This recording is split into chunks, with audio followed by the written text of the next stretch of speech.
कहीं अनकही अनसुनी सी दास्तां, एक नई सी सोच है और एक नया सा जाविया।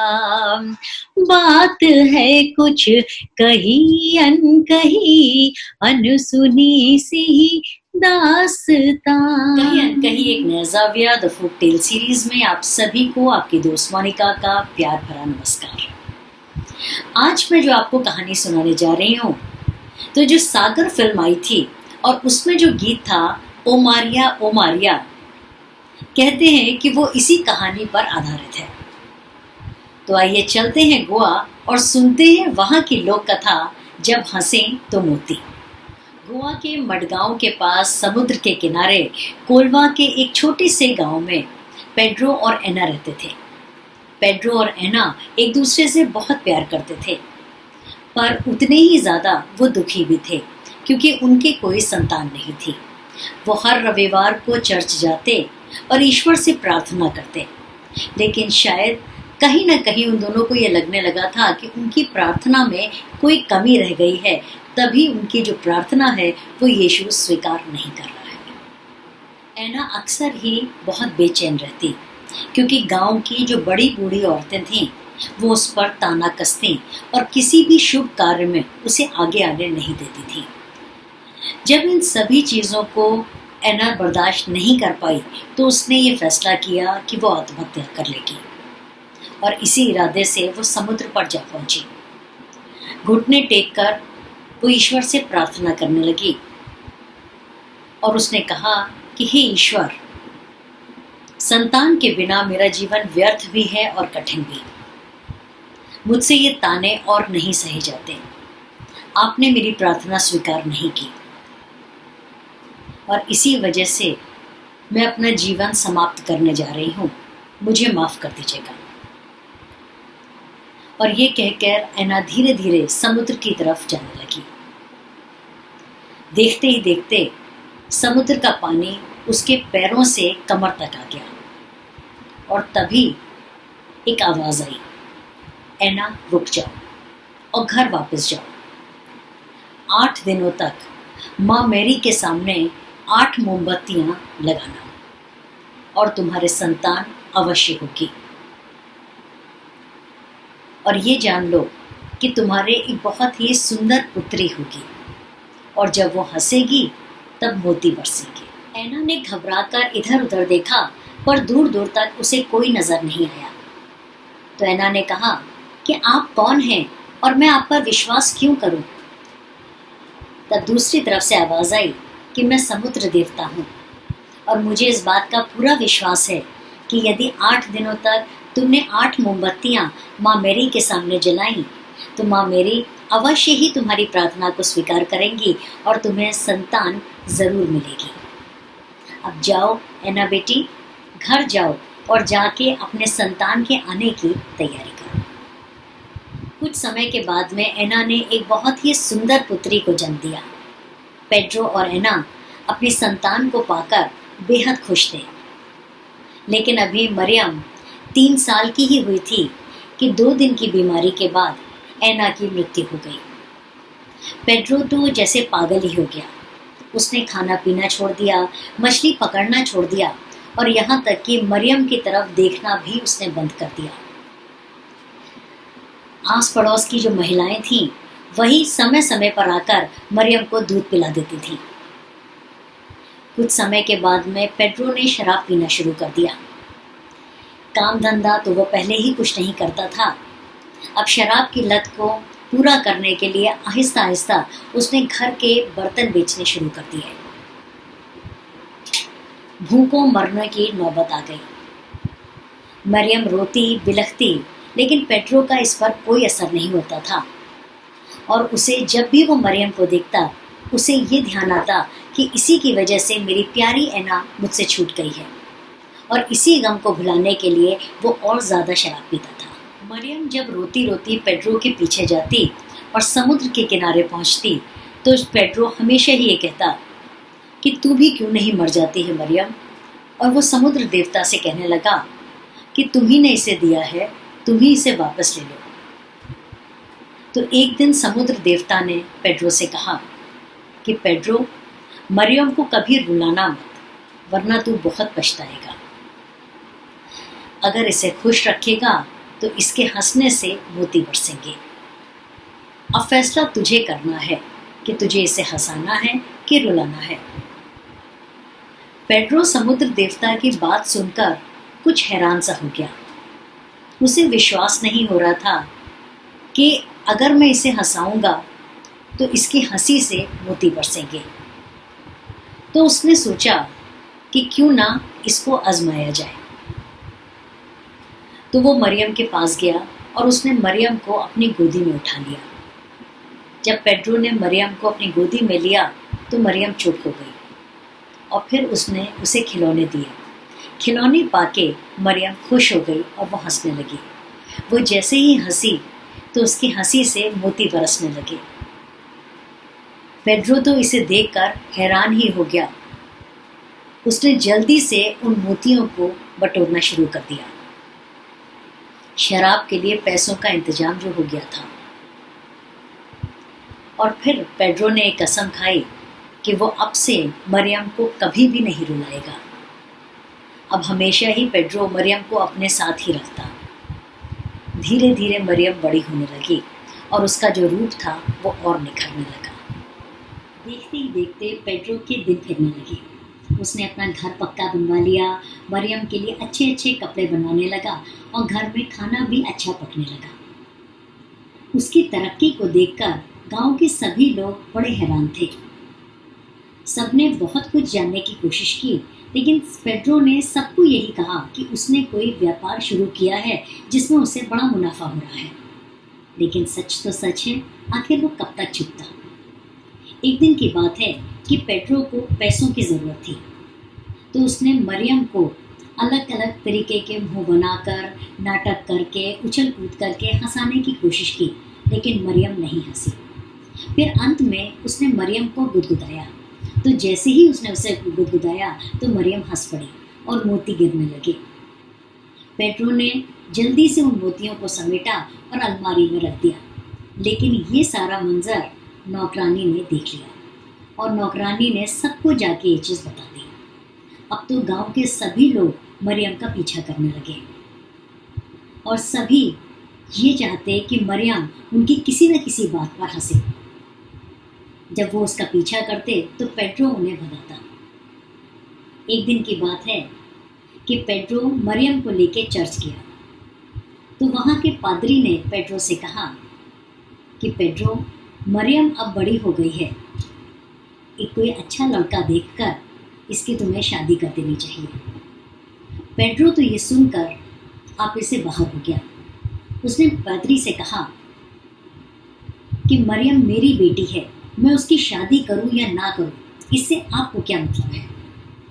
बेचारे पादरी चुप हो गए। लेकिन मरियम को पेड्रो का ये व्यवहार अच्छा नहीं लगा। जब वो घर लौट के आए तो मरियम ने पेड्रो से कहा कि पादरी से ऐसे बात करने का क्या मतलब था, वो तो मेरे भले की ही बात कर रहे थे। तो पेड्रो मरियम पर भी बिगड़ पड़ा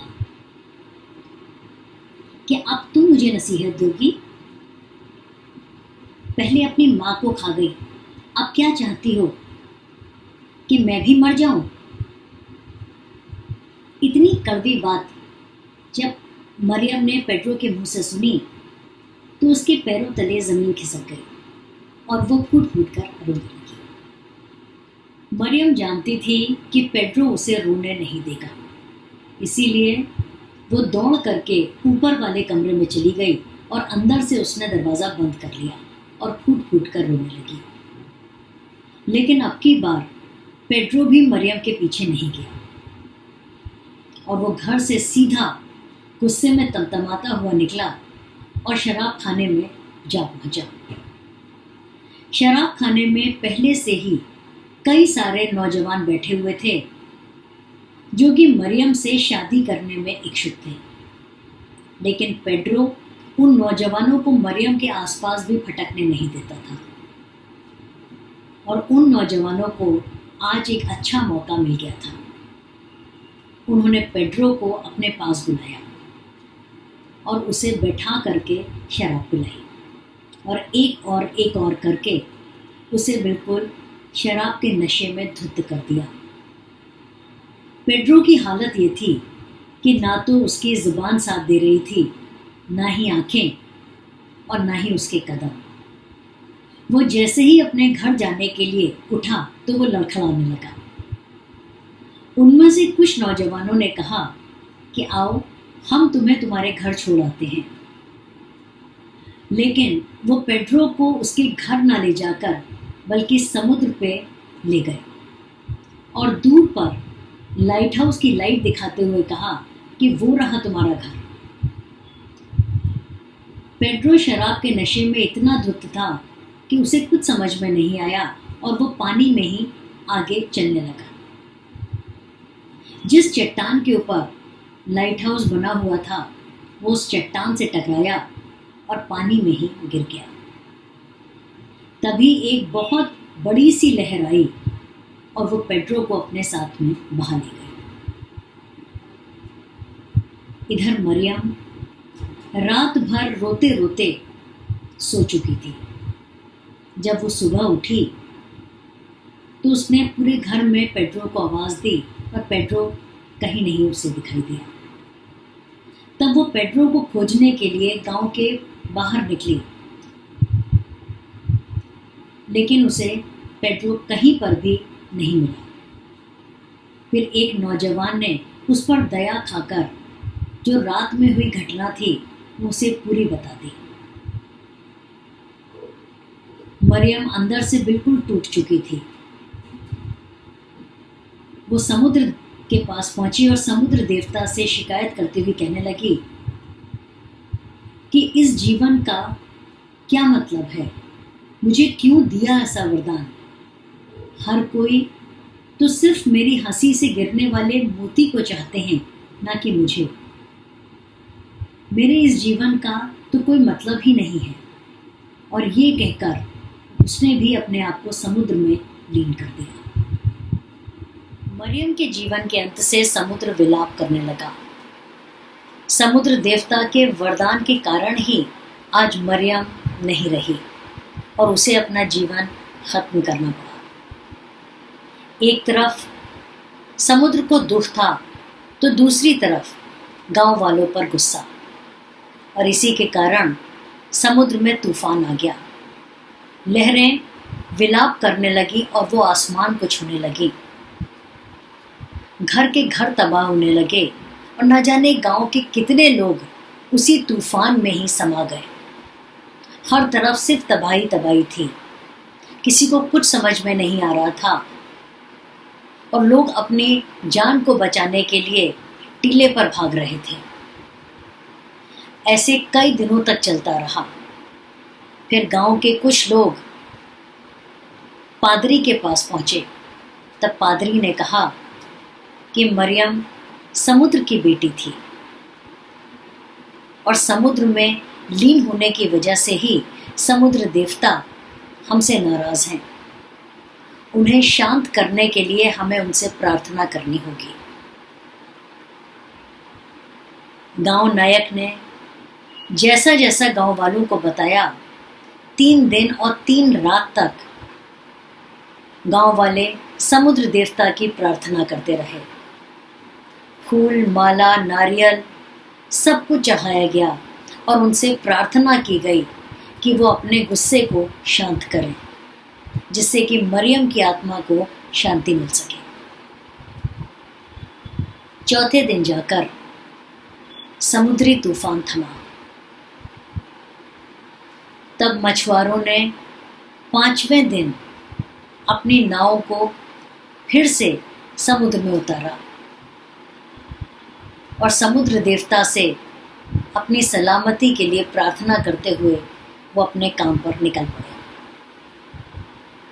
उस दिन पूर्णमासी का दिन था, लेकिन आज भी जब गांव वालों को मरियम की याद आती है और जब समुद्र को मरियम की याद आती है तो आज भी लहरें बहुत तेज हो जाती हैं और उसको शांत करने के लिए गांव वाले ओ मारिया गीत को गुनगुनाते हैं। और इस दिन को आज भी गोवा में नारली पूनम के नाम से मनाया जाता है। इस कहानी से हमें संदेश मिलता है कि गॉड गिफ्टेड टैलेंट की हमेशा ही कद्र होनी चाहिए, क्योंकि उसके खो जाने के बाद ही हमें दरअसल उसकी वैल्यू का एहसास होता है।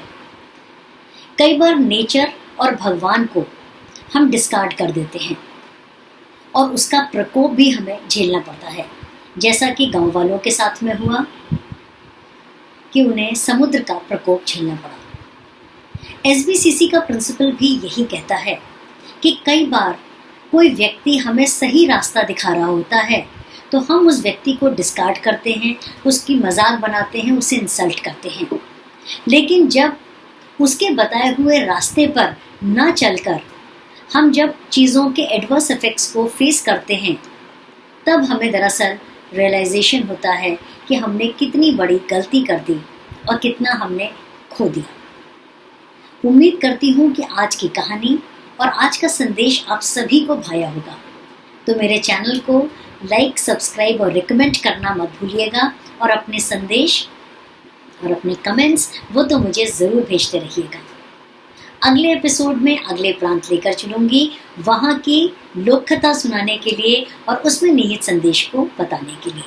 तब तक के लिए कहीं न कहीं एक नया जाविया द फोक टेल सीरीज़ की पूरी टीम की ओर से